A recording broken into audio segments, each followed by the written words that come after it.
Welcome to another episode of the Modern Facilities Management Podcast, brought to you by Stratum. I'm your host, Griffin Hamilton. This is the show where I interview industry experts who share their stories, strategies, and insights into modern-day facilities management. From hospitality to commercial real estate and everything in between, we'll learn what it really takes to succeed as a facilities manager. Welcome to another episode of the Modern Facilities Management Podcast. Today's guest comes from Utah, and his name's Stephen Burke. Stephen, how you doing, man? I am doing excellent. Well, I appreciate you making the time to come on and talk facilities with me today. Before we get into the details, why don't you tell the audience who you are and what you do? Okay, perfect. Yeah. So currently I'm a plant manager at Northrop Grumman. I just started here in November, so it's a little out of facilities. Mostly of what I do now is I make sure that my team makes sure that the people who come onto the plant are safe and follow the OSHA rules and follow our internal rules and aren't taking pictures of things that they shouldn't be taking pictures of, which happens more often than we would probably like to admit. So previous to that, I was a facilities manager at a school, at a smaller private school and charter schools, and then I moved from there to do healthcare facilities as well. While I was doing that, part of my education in the facilities world was to write and develop emergency operations plans, active shooter training, workplace violence, business contingency plans, and those types of, are really under the umbrella of emergency operations plans.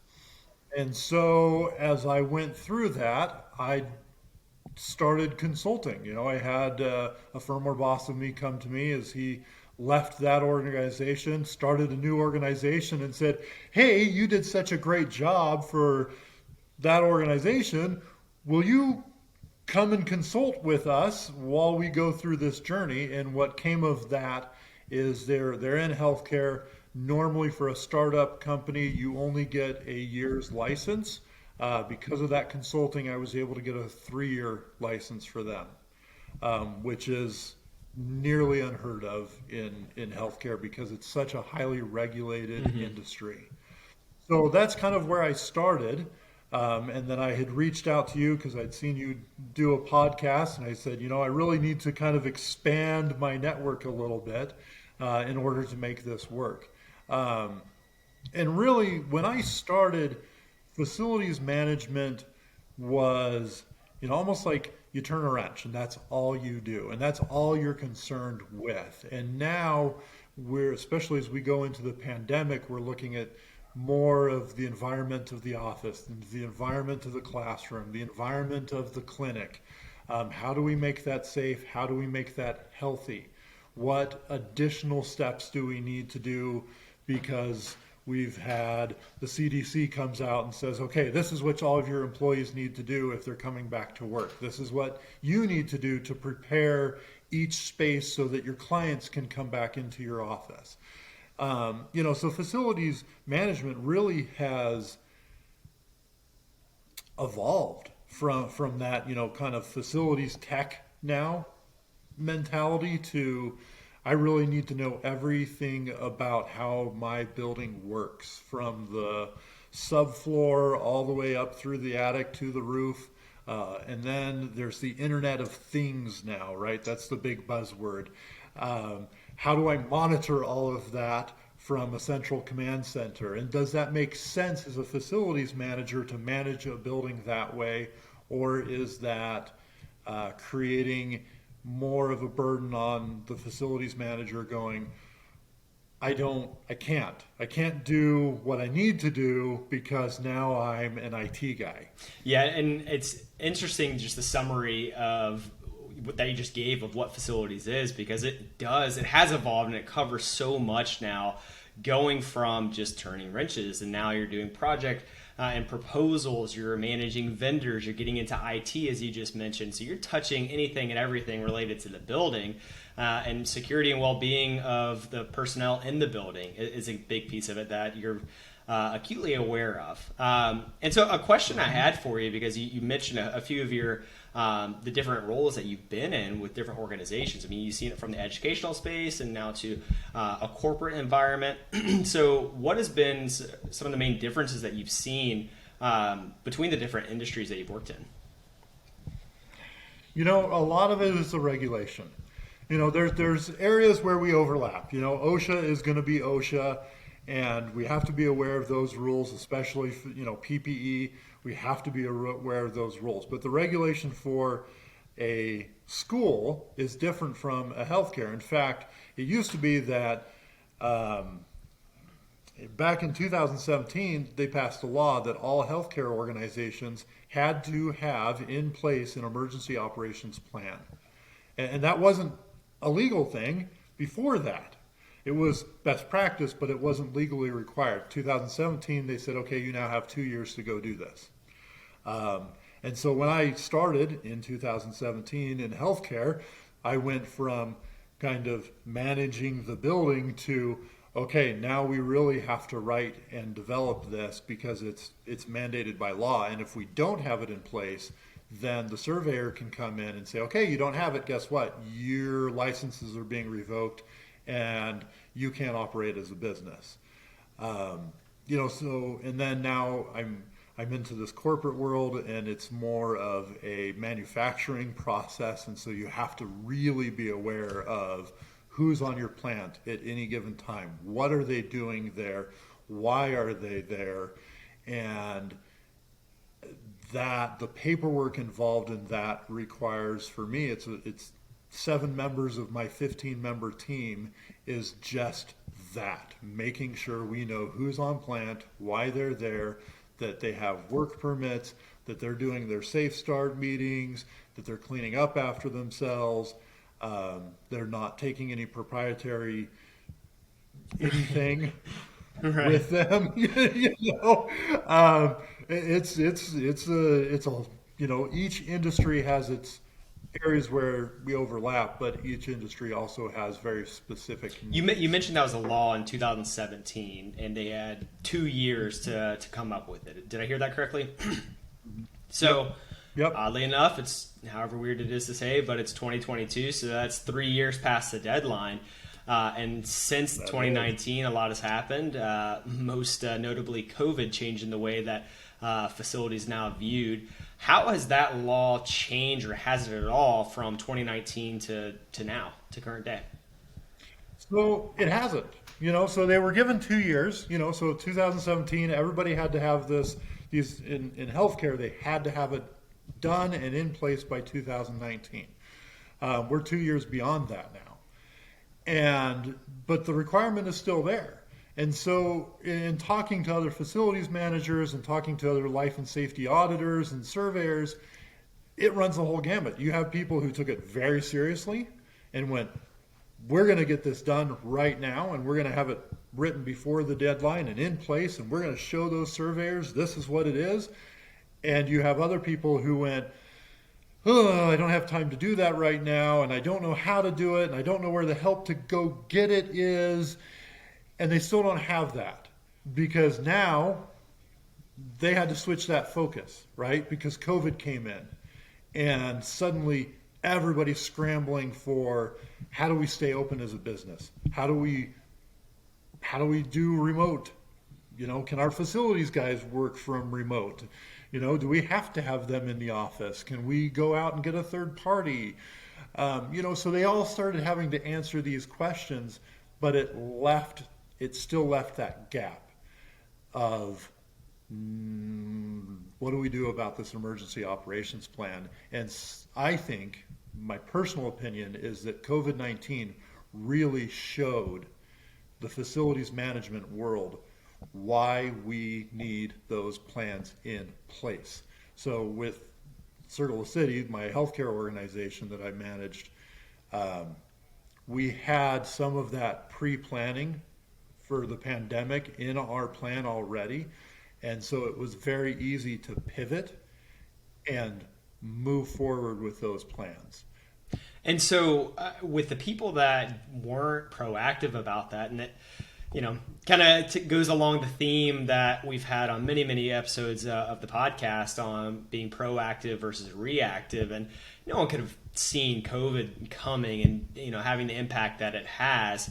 But just kind of another prime example of being proactive on the things that are important. And you can't just push things off because it's not, hurting the bottom line right now, or you've got a deadline that's 2 years out. And the people now, I mean, they're certainly feeling it. And I guess with that, what are the repercussions of not having that plan in place?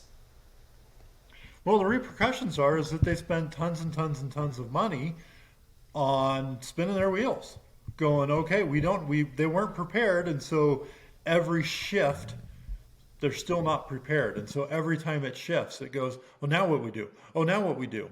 And so it's very, you make an excellent point with the reactive versus proactive, preventative maintenance versus reactive maintenance. You need to have reactive maintenance, but you really need to have that proactive preventative maintenance plan in place so that regardless of shift, you can make those pivots. Now, you're right. Nobody could have seen the COVID-19 pandemic, but especially in hospitals and in healthcare in general, even though we couldn't foresee the future, there was enough data out there to say we need to have this in our plan.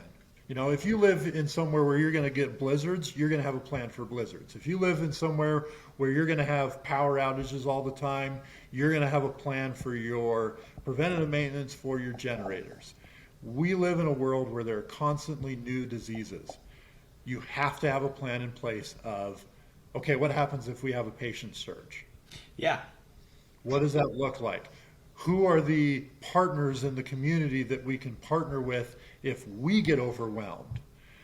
If they get overwhelmed, what does that look like? How does do we have contacts with FEMA? Do we have contacts with state and local officials? And those partnerships become very important, especially in, regardless of the emergency, your partnerships are the most important part of that, because that's where you're going to get your resources. That's where you're going to get your help. So part of what I do as a consultant for organizations is I start those conversations. And then we go, okay, now you need to write that down and codify it and make sure that it makes sense to not only your facilities manager, but your CFO, your CEO, your COO, and then it has to make sense to your employees who are just the boots on the ground.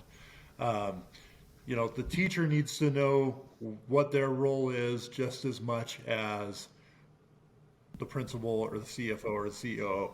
And so that's the incident command system that we all hear about, the HICS, which is the hospital version of that. And then if you don't get that training out, you end up with 2 or 3 people who know what to do with no support staff whatsoever, because no one knows what to do. And again, everybody kind of goes off, what do we do? What do we do? Who's in charge? Right. Who's in charge? And I guess taking a few steps back and looking at, step one. So if I've been pushing this off for now 5 years,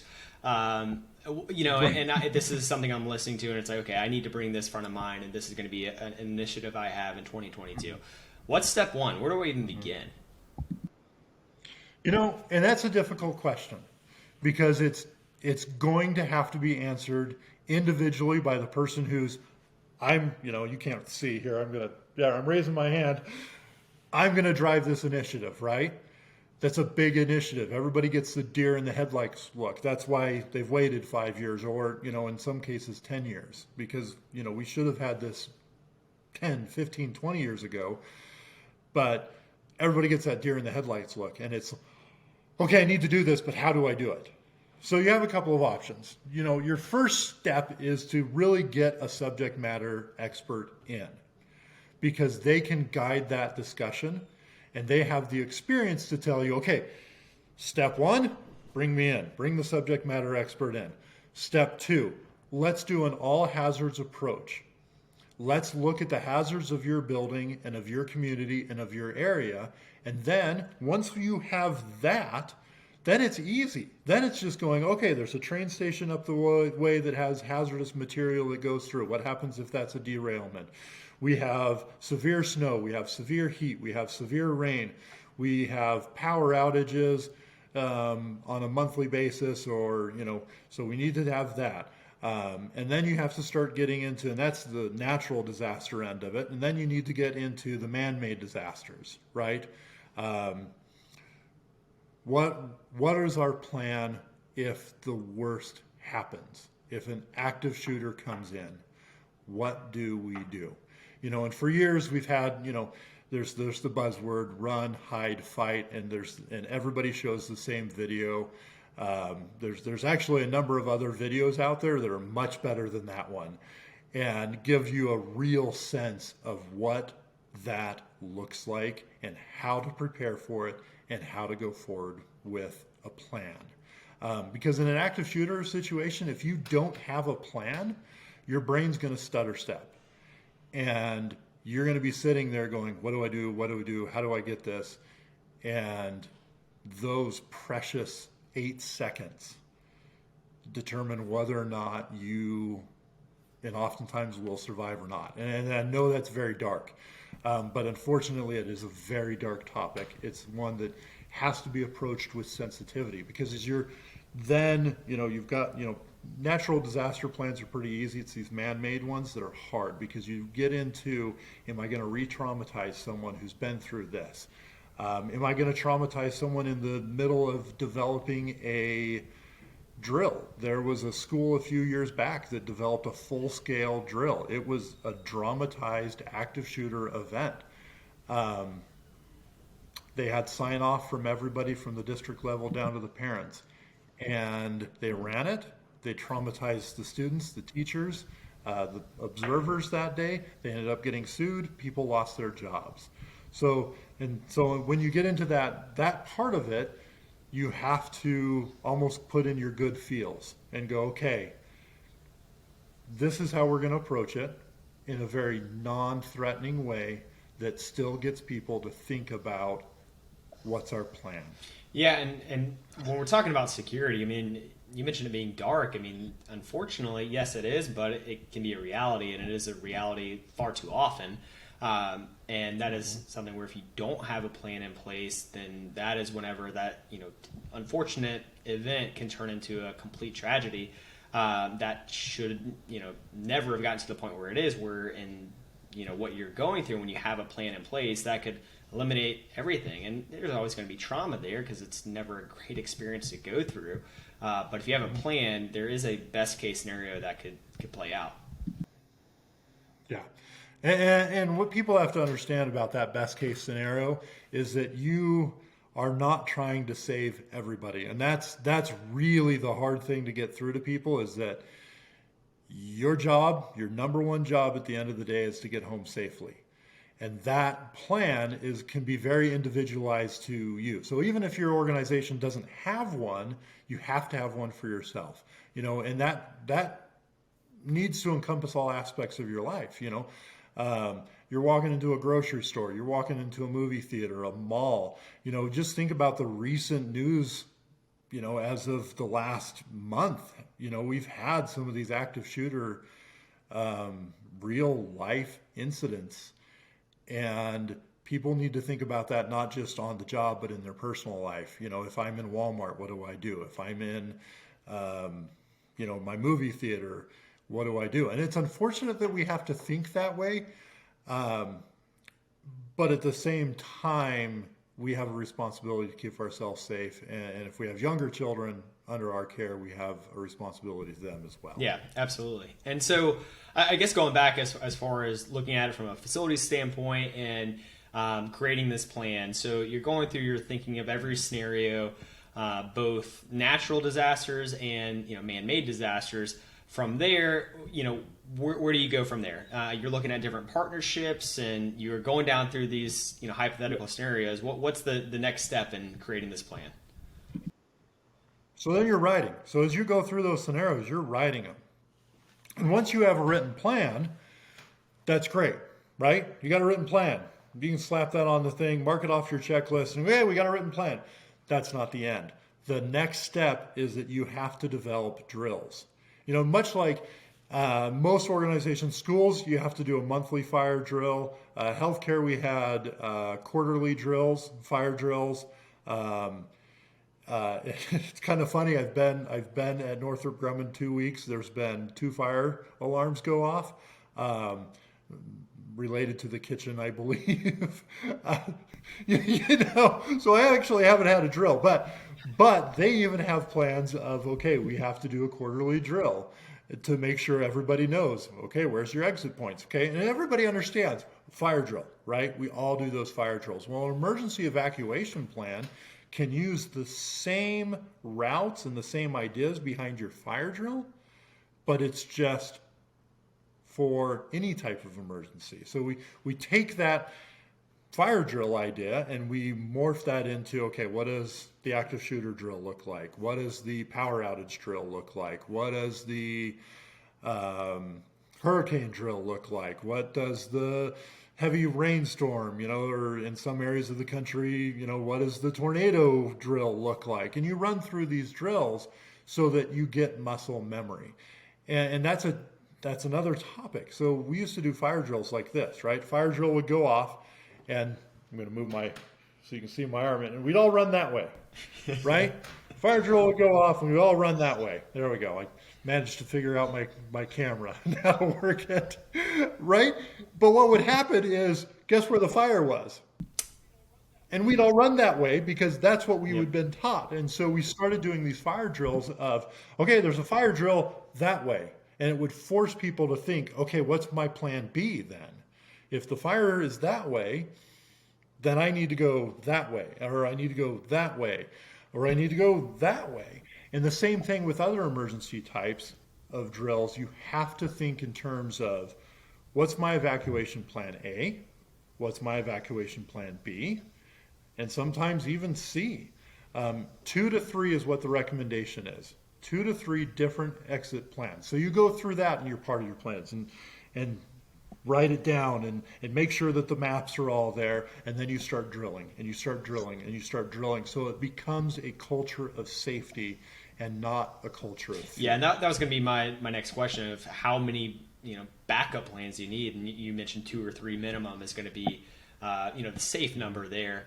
And so the next point you made was culture of safety, and that is something where it's not just doing the drill just for the sake of it. This is serious. This can be life-saving, and hopefully we never have to do it. It's a quote unquote waste of your time while we're doing it, and you don't have to go through active shooter in real life, but it is embracing the fact that this could save lives, and we are prepared, and we're not going to be taken by surprise. And that's not just one scenario. That's across the board. Anything and everything we could think of that could happen, we're prepared for it. Yeah, and you have to be. And people want to feel safe at work, right? We want to feel as safe at work as we do at home, right? Where we're comfortable and we know that at the end of the day, we get in our cars and we drive home. And part of that making people feel safe and helping people feel safe is to ensure that they feel like, oh, our organization has thought through this. They have a plan for me, and they care about me, and they care about me being able to go home. And I'm not just a number. I'm not just the guy in the cubicle. I'm not just, whatever cliche you want to put in there. And that really has kind of been a difference that I've seen, not just as a facilities manager, but just, as an employee over the years, of organizations that really took that seriously of, we care about our employees, not just from a standpoint of what they can do for us, but what we can do for them. Yeah, and that is a great point there. And on that note, it's just like the industry. It's not something you just check off and I'm done. It's constant evolution. You're going to make tweaks. You're going to make that as efficient as possible and think through even more scenarios that can play out. Where, as with anything in facilities, we are evolving. We are always being more efficient, and that's the same here with safety and security. Yeah, definitely. And then the last thing that I recommend that everybody has is some type of emergency broadcast system. There are a lot of great products out there. I used Rave for a lot of years. That's the one that I recommend to everybody because the interface is really easy. The training is really easy, and everybody, you can designate people to use it. But there's tons of products out there like that where you can send out an immediate text to either a specific group, your incident command system, or a larger alert that says, okay, nobody come to work today. We've had a snowstorm, or hey, we've had this, please wait and hold. And sometimes especially with the text, you're limited to, a certain amount of characters. So a lot of times those are, something happened, go to your email for further instructions. They go to their email, and there's the policy. And there's the procedure already written into that template that you can send out, and people go, okay, and I'm on this, I'm a member of this team, so I need to go there. I'm a member of this team, so I need to go there. I'm off today, so I need to sit tight until I receive either an all call or hey, we need additional support staff. Can you please come in? Kind of, so it's and you can use it not just for the emergency plan, but you can also use it for, hey, we have a shortage of staff. We used to use it for nursing. Hey, we're short on nursing today, and we'd rather not go to our contract. We'd want to pull some from the inside. Is anybody interested in working an extra shift today? So it's an investment, but it's something that you can use in so many different aspects of your business plan that I think the investment's worth it.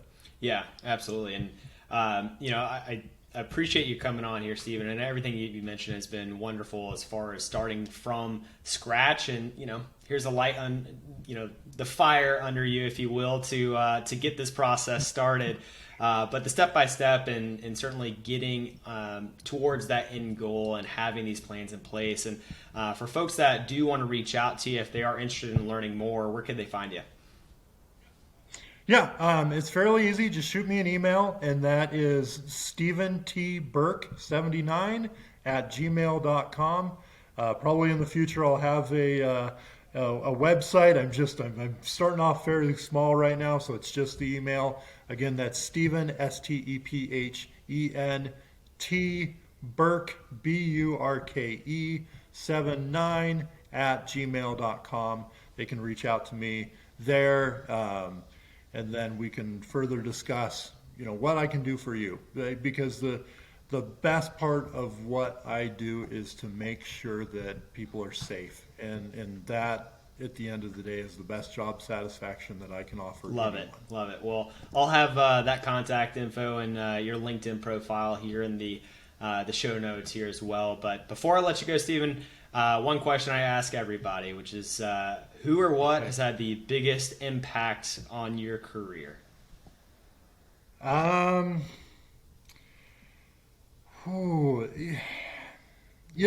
go back to a teacher of mine, and it's not necessarily just my career, but it's just in life in general.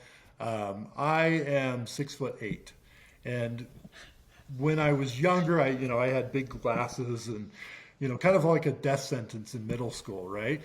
And this particular teacher, Mr. C, saw me one day kind of down and dejected about my height and about how I was feeling about myself. And he came up to me and he said, Stephen, the next time someone says, how's the weather up there? Turn around, spit on them, and tell them it's raining. And it gave me a chance to kind of laugh at myself, but it really was a boost to my confidence. And I love that he took that time to talk to me and kind of, just go, hey, it's okay, and here's something funny. And so that kind of changed my perspective, and it's made all the difference in my confidence in myself and the confidence in the way that I treat other people, whether they're my employee, the CEO, all the way down to the janitor. Is just so that Mr. C has been an incredible influence on my life and continues to be in through my career. I love that. And I guess it, working in the, having a stint in the educational space as well in facilities, I mean, you're interacting with, kids that it's gonna happen, right? Where everybody needs that confidence boost there. And I love hearing that, a faculty member, a teacher had that big of an impact, and you could remember the quote that really, gave you that confidence to run through. And I'll just have a comment there where I don't know what kid would ever look up to someone that is soon to be 6'8" and pick on them, because I, right now, would not look at a kid that's looking to be 6'8" and say something. Well, you got to remember, I was 6'8", but I was probably like $130, soaking wet. I was not. But I am not who I am today. That's incredible. Well, on that note, Stephen, I certainly appreciate you coming on the show. And like I said, the insight has been great. Phenomenal getting to know you. And for those of you interested in reaching out to Stephen, check out the show notes. And again, it's been a pleasure, Stephen. Yeah, no, thank you, Griffin, for having me. It's been absolutely awesome talking with you. Of course. Hey, have a good one. You as well. Thanks for listening to another episode of the Modern Facilities Management Podcast. Make sure to subscribe to future episodes and visit our website, stratumcommunity.com, for more facilities management content.